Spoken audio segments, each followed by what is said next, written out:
The Mason County Road Commission had all 25 of its drivers on the roads this weekend. At times, the plows, even the road graders, had a hard time getting around. This weekend, we had to send a front-end loader out on US 10 for a certain stretch of area because it was wide open fields, and we had 9-10 foot tall drifts. The Mason County Sheriff's Department used social media to ask people to stay off the roads. When we ask people to stay off the roads, we don't do that just to do that. I mean, when we ask people to get off the roads and stay home, there's a reason behind it. A little after 11 a.m., a call came in about 3 abandoned cars on North Lakeshore Drive in Hamlin Township. A deputy was sent to check it out, and he got caught in a snowdrift just 100 yards from the abandoned cars, but he didn't know that due to whiteout conditions.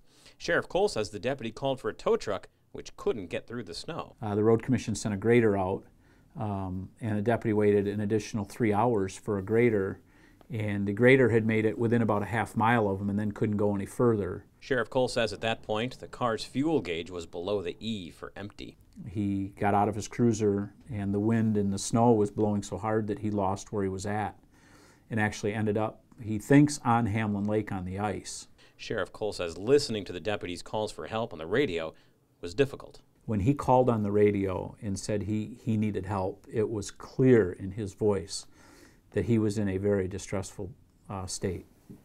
In Mason County, Tom Kramer, ABC 29 and 8.